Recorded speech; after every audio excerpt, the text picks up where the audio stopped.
Paris rêvait de détrôner Londres comme première ville européenne, mais force est de constater que ce rêve n'est pas devenu réalité.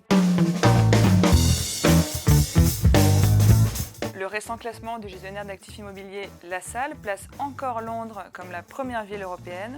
En termes de perspectives économiques et de solidité de la demande immobilière, Paris arrive en seconde place, pénalisé par l'environnement des affaires. Il y avait pourtant de grands espoirs parisiens lorsque les Britanniques ont voté en faveur du Brexit en juin 2016.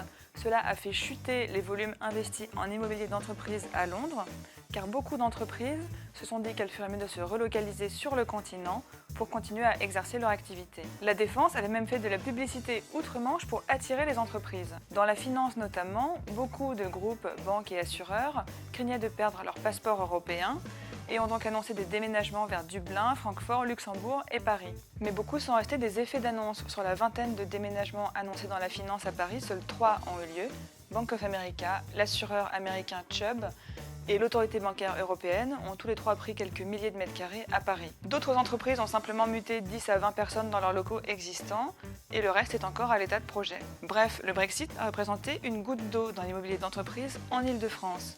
Certes, de riches clients particuliers arrivent de Londres pour acheter des appartements de luxe à Paris, mais les prix restent encore plus élevés là-bas qu'ici. Et Londres continue toujours de séduire les investisseurs asiatiques. En fait, d'autres tendances comme l'essor du secteur de la tech, du coworking ou même la politique pro-business d'Emmanuel Macron ont plus d'impact sur l'immobilier que le Brexit. Le vrai test aura lieu dans 6 mois avec la date de sortie officielle du Royaume-Uni de l'Union européenne. Et entre-temps, Paris et la Défense continuent de faire leur pub auprès des entreprises londoniennes.